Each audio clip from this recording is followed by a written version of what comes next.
Okay, I am standing here at the corner of the Emmitsburg Road and United States Avenue, and the monument that we're looking at in front of us is to the 105th Pennsylvania, also known as the Willdcat Regiment.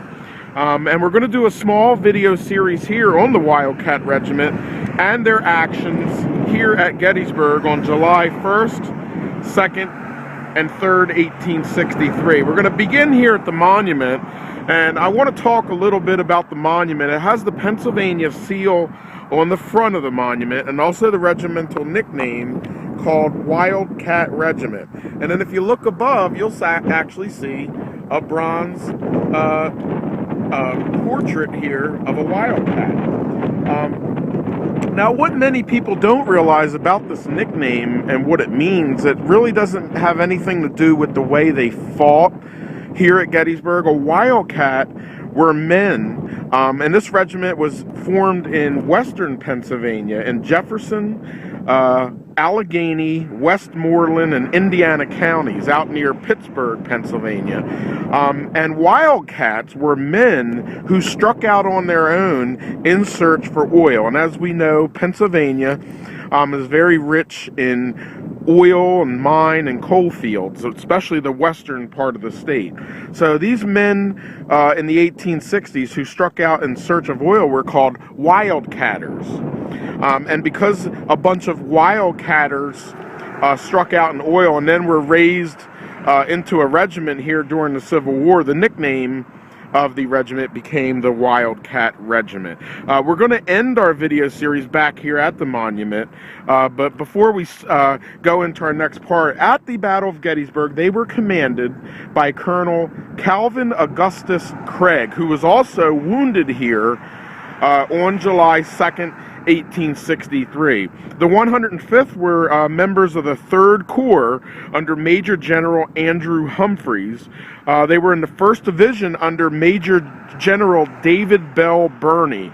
Now, David Bell Birney, of course, was an abolitionist. Oh, it was the son of an abolitionist, rather. And he was a Philadelphian. He was a lawyer in Philadelphia at the outbreak of the Civil War. Started the 23rd Regiment of volunteers, nicknamed after him Birney's Zouaves, and later was promoted to a brigadier general. So here, the 105th was under Major General Andrew Humphreys' 3rd Corps, the 1st Division under Major General David Bell Birney, and their brigade was the 1st Brigade under Brigadier General Charles Graham.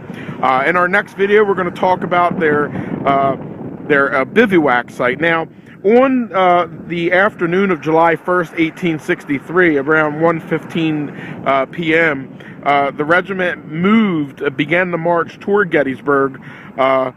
They were in a position about a mile east of Emmitsburg, Maryland, near the Hagerstown Road, and they moved here on July 1st, 1863, around 1:15 p.m. as they began the march toward Gettysburg as the battle began to develop and progress here on the north and western side of town. This has been the 105th Pennsylvania Willdcat Regiment, Part 1 on Gettysburg Battlefield. Okay, I am standing here on the property of, in 1863, which was the George Weichert property. The George Weichert farm is in the distance over here, and then the John Weichert farm is over here just before you get to Little Round Top. Today there's a really nice, very beautiful and scenic dirt trail that you can walk, and it's also used for the horse tours. And just in these fields here in front of me on the southwestern side of the George Weichert farm was the location on the evening of July 1st, 1863, of where the 105th Pennsylvania made their camp, their bivouac here. It was just here along the woods line on the southwest of the property. Now, on the morning of July 2nd, 1863, the 105th Pennsylvania Willdcat Regiment began to be placed into their battle line. And that battle line, of course, would be on the Emmitsburg Road. And we're going to pretty much walk in almost the same area that the 105th walked toward the Trossel farm up here. And of course, the Trossel farm is famous for its photographs during the, just after the Battle of Gettysburg that were taken of a lot of the dead horses in front of the property. And of course, it's famous today to visitors because of the battle wound that still shows on the front of the barn, a big hole from an artillery strike. Now, as the 105th Pennsylvania began to march toward the Emmitsburg Road, just about where we're walking now, they were going to be placed into line to support the 63rd Pennsylvania Volunteers. And this is one of the very many actions that took place along the Emmitsburg Road. And unfortunately, the Emmitsburg Road is often overlooked in the Battle of Gettysburg. Maybe because it's a modern road today, and you mostly hear of it in regards to the road that the Virginians under George Pickett crossed on their way to the high water mark. However, there were very many actions up and down the Emmitsburg Road. So today we're going to talk a little bit about the action of the 105th Pennsylvania Wildcat Regiment on the Emmitsburg Road over by what we know today as the Sherfy Farm and Peach Orchard. And that's going to take place in our next video here. This has been the 105th Pennsylvania Volunteers, the Wildcat Regiment, Part 2 on Gettysburg Battlefield. Okay, this is going to be the 105th Pennsylvania Wildcat Regiment, Part 3. In our last video series, we left off just in the ridgeline over here by these trees where the 105th Pennsylvania bivouacked on the night of July 1st into the morning of July 2nd, 1863, before moving out and marching toward the Trossel property and then out here toward the Emmitsburg Road where we are today. Now at 9:30 they moved a short distance and they formed a battle line, and they moved up to the front to support the 63rd Pennsylvania Volunteers, which were posted as skirmishers here along the Emmitsburg Road by a stone house on the other side of the barn here. Now, the 63rd Pennsylvania Monument is over here on the corner, just to the left of this road sign. Their men were on the road here, acting as skirmishers, when the 105th Pennsylvania came up. Now, they took a position to the 63rd's rear, and Colonel Craig placed companies A, D, F, I, and C to the front, and the remaining companies were held back in reserve. Now, Confederate sharpshooters who had been along the tree line that you see back here, the Pitzer Woods area, and we did a video on Pitzer's Woods, and we also have done videos on the Samuel Pitzer house. These were men from Barksdale's brigade. Their sharpshooters began a very severe fire, and just as the 105th Pennsylvania moved here along the Emmitsburg Road and those sharpshooters began to open fire, their first man went down. Now, at 1 p.m., there were orders that were received from General Graham to rejoin the brigade and take a position to the rear of the 57th Pennsylvania. Now, the 57th Pennsylvania's monument, it sits right over here next to the 114th Pennsylvania. So the Wildcat Regiment moved slightly to their right, and they went to the rear of the 57th Pennsylvania Volunteers under the orders of General Grant. Now, they were put in double column, and the regiment remained here until 2 p.m. and then began to move forward toward the Sherfy house. Now, this is the Sherfy house. This was Joseph Sherfy's house and his peach orchard, which sat just over there to our left. The 57th Pennsylvania Veterans Monument is right here. So at this point, The 105th Pennsylvania was behind the 57th Pennsylvania, and they were looking at what they known to be a small brick house, which we know today as the Sherfy House. We'll pick the action up here on our next part. This is when the 105th Pennsylvania Wildcat Regiment, Part 3, on Gettysburg Battlefield. Hey, this is the 105th Pennsylvania Wildcat Regiment, Part 4. And we're going to begin here at the Sherfy House, and this is going to be the main part of their action here at Gettysburg. And according to their regimental history, one of the hardest fought battles that they fought, and if not the hardest, during the entire war. Now, around 4 p.m., the 105th Pennsylvania, being behind the 57th Pennsylvania, began to march toward the Sherfy House. And in the distance, Barksdale's Mississippi infantry began advancing from the woods. As the 105th Pennsylvania advanced, of course, they came to the Sherfy House, and their line was spread out from along where the barn is, just over here into the field. And anytime during the Civil War, you had a battle line formed already, and there was an obstacle, your commanding officer was to call out obstacle, and then move the regiment around the obstacle, whether the obstacle be a fence, a house, a line of trees, or so on.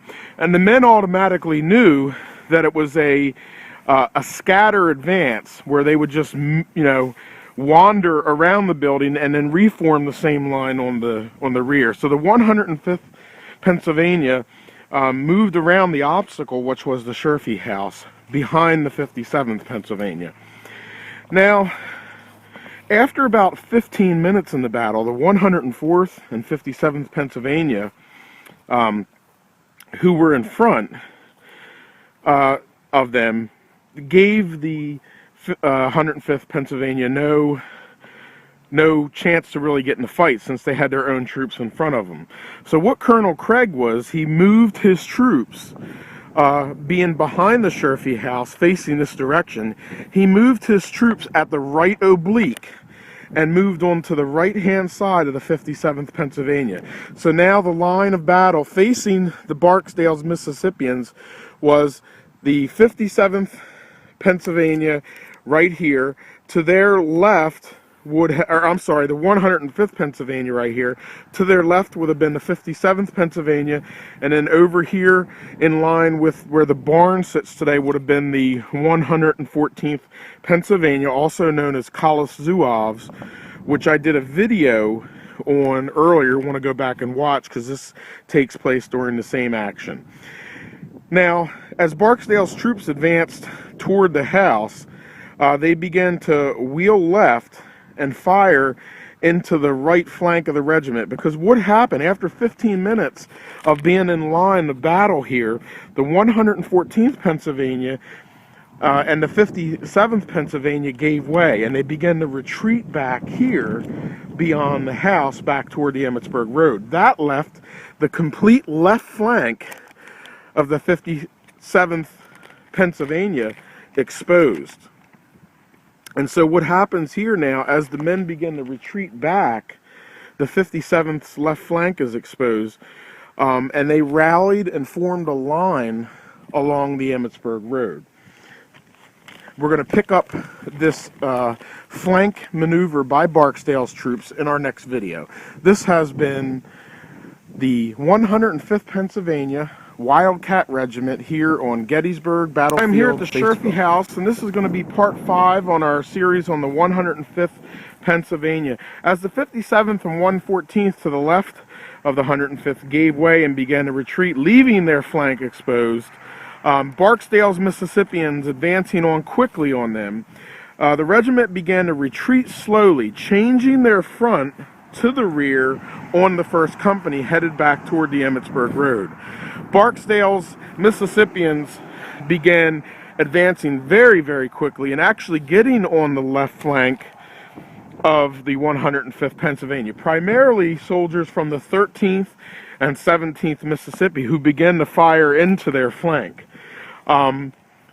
The Battle of the Emmitsburg Road here was on, and of course Barksdale would make a very grand charge here across the Emmitsburg Road and then ending in the fields here in front of us.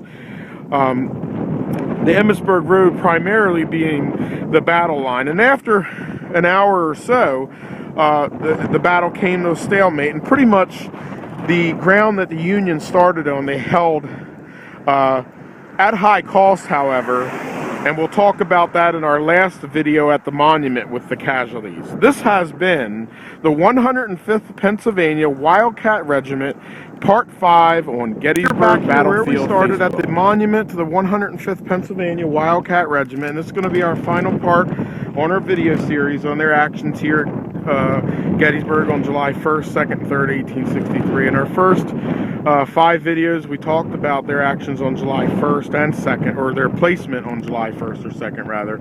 On July 3rd, they occupied a position behind the 5th Corps as they joined the 3rd Corps 2nd Division, and they relieved the Vermont Brigade of the 1st Corps in a position over here to the left. Now, here at Gettysburg, their losses were the following. They had 1 officer killed and 13 wounded. Enlisted men, they had 7 enlisted men killed and 101 wounded. And then they had 9 enlisted men who were missing. For a total of 131 casualties. 14 of their 17 officers had been killed or wounded. 117 of the 257 men they brought here were killed or wounded, for a casualty rate of over 50%. There was no instance of cowardice from the 105th Pennsylvania here at Gettysburg. They were fighting on their native soil in defense of their home state. And this was probably their hardest fought battle here out of any of them in the entire American Civil War. What began as a campsite back here on July 1st came through the Trossel property and then on here to the Emmitsburg Road before joining up on the Emmitsburg Road and fighting here at the Sherfy Peach Orchard and Sherfy House, which you see in front of us, ended pretty much where they started and where they placed their monument here today on the corner of the United States Avenue and the Emmitsburg Road. This has been Part 6 of the 105th Pennsylvania, the Wildcat Regiment, on Gettysburg Battlefield Facebook.